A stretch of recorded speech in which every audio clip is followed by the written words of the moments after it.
Beginilah mental pengusaha yang sebenarnya dan cara membentuknya. Sebelum lanjut, jangan lupa subscribe, like, dan share channel ini ya.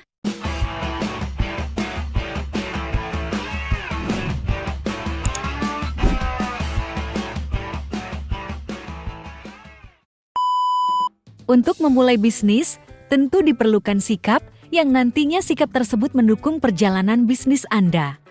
Sikap pebisnis tersebut di masyarakat dikenal juga dengan sebutan mental pengusaha. Mental tersebut bisa dipupuk dalam diri seseorang, namun ada juga yang mengatakan bahwa mental tersebut seperti privilege yang tidak bisa ditiru.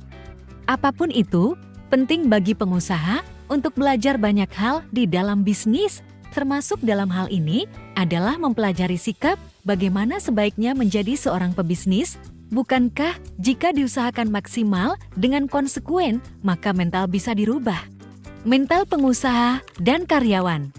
Anda tentu harus bisa membedakan mental pengusaha dan karyawan. Pengusaha adalah orang yang memiliki bisnis dan mempekerjakan karyawan untuk bekerja. Sedangkan karyawan adalah orang yang bekerja dengan pengusaha. Tentu mental keduanya harus berbeda karena kedua peran tersebut berbeda. Mental pemimpin. Sebagai seorang pengusaha, Anda harus memiliki mental kepemimpinan. Dengan memiliki mental dan sikap sebagaimana seorang pemimpin, Anda akan bisa mudah melakukan manajemen karyawan Anda. Selain itu, Anda sebaiknya memiliki kebebasan dalam menentukan kebijakan dengan mempertimbangkan masukan. Untuk Anda sebagai pengusaha, tentu Anda harus memperhatikan karyawan Anda, termasuk bagaimana mereka bersikap sebagai seorang karyawan. Seorang karyawan dituntut untuk loyal kepada perusahaan dan merasa ia bagian dari perusahaan yang tidak terpisahkan. Hal ini terjadi atau tidak tergantung bagaimana Anda memimpin perusahaan. Perbedaan bos dan pemimpin. Mengapa untuk memimpin perusahaan Anda perlu memiliki mental pemimpin? Antara bos dan pemimpin adalah berbeda. Bos adalah sematan untuk posisi tertentu, sedangkan pemimpin berkaitan dengan mentalitas. Biasanya yang dipahami adalah jika bos hanya memerintah anak buah untuk menyelesaikan permasalahan, sedangkan pemimpin membersamai anak buah untuk menyelesaikan permasalahan, berbeda bukan? Dengan membersamai karyawan menyelesaikan permasalahan, maka loyalitas karyawan akan semakin kuat terhadap perusahaan. Antara karyawan dan atasan ada kedekatan emosional. Dengan cara ini, Anda sebagai seorang pengusaha akan mudah memberikan arahan atau edukasi bagaimana menjadi karyawan yang baik di perusahaan Anda. Karyawan yang mendapatkan arahan dari seorang bos yang jarang turun ke lapangan akan merasa mendapatkan perintah dari majikan kepada pembantu atau budaknya. Sedangkan ketika karyawan mendapatkan arahan dari pemimpin, maka mereka akan merasa mendapatkan masukan dari ketua tim atau orang yang ada di tim mereka. Mental pengusaha pemula dan bagaimana cara membentuknya. Jika Anda adalah seorang pengusaha pemula, tentu Anda akan menghadapi banyak hal baru yang akan mempengaruhi kehidupan dan bisnis Anda. Berbagai hal baru, berbagai perubahan yang cepat, jika tidak disikapi dengan tepat, maka akan menyulitkan bisnis Anda. Inilah hal yang perlu diperhatikan untuk memupuk mental pengusaha pemula. 1. Tidak mudah menyerah. Menjadi orang yang tidak mudah menyerah sangat diperlukan di abad ini. Persaingan akan semakin ketat. Jika Anda mudah menyerah menghadapi tantangan, maka bukan tidak mungkin tantangan berikutnya akan lebih berat dan Anda lebih tidak sanggup lagi untuk menghadapinya. Hal ini akan menjadikan buruk bisnis Anda secara keseluruhan. Menanamkan sikap optimisme pada diri Anda, pada karyawan, dan perusahaan secara umum adalah hal penting.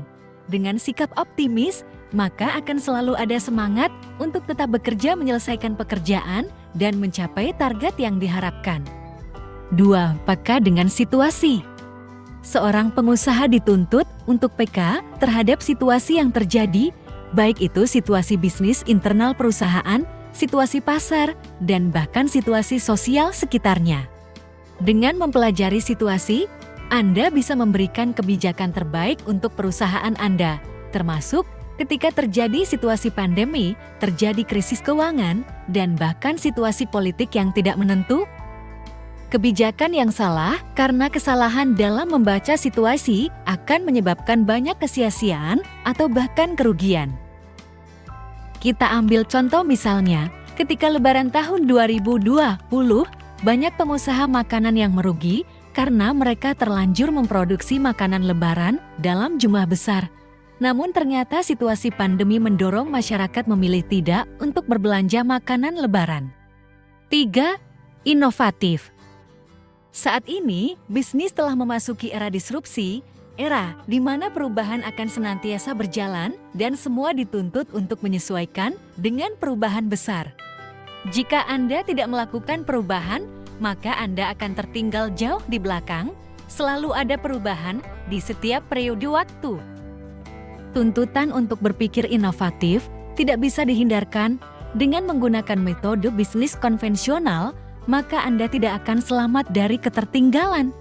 Salah satu perubahan besar yang sangat berpengaruh pada bisnis adalah di dunia digital. Dengan penggunaan digital marketing, digitalisasi perusahaan menjadi salah satu kebutuhan di abad ini. 4. Sportif. Bagaimanapun Anda berbisnis, rezeki Anda sudah ada yang mengaturnya. Meskipun Anda melakukannya dengan curang atau jujur, Anda akan tetap menerima apa yang telah menjadi bagian Anda. Yang berbeda adalah rezeki yang Anda peroleh, berkah atau tidak, halal atau tidak, dan semua akan menjadi pertanggungjawaban di kemudian hari. Memupuk mental sportivitas dalam bisnis sangat diperlukan sejak Anda memulai bisnis. Sekali Anda melakukan kecurangan dan Anda akan merasa aman, maka kedepannya Anda akan terbiasa melakukannya tanpa ada rasa bersalah. Selain merugikan orang lain, berbisnis dengan curang juga akan merugikan bisnis Anda sendiri. 5. Saling mendukung antar pemula. Yakinkan pada diri Anda bahwa kebaikan apapun yang Anda tebarkan kepada orang lain akan kembali kepada Anda baik langsung ataupun tidak langsung. Bantulah sesama pengusaha pemula untuk berkembang meskipun dengan cara yang sederhana seperti memberikan ulasan positif pada halaman mereka. Bisa juga dengan memastikan bisnis mereka berjalan dengan cara membeli produk atau layanan yang mereka jual ketika Anda membutuhkan. Dalam dunia digital, tidak ada istilah saingan atau rival. Sedangkan kompetitor adalah sesama pemain yang nantinya akan bertanding untuk meraih posisi terbaik. Masing-masing akan memiliki posisi, baik pertama, kedua, dan seterusnya tanpa harus menjatuhkan satu sama lain. Terima kasih sudah menonton, dan semoga video ini bermanfaat. Jika Anda memiliki pertanyaan atau komentar, silakan tinggalkan di kolom komentar. Jangan lupa untuk like, subscribe, dan bagikan video ini jika Anda menyukainya. Sampai jumpa lagi di video berikutnya.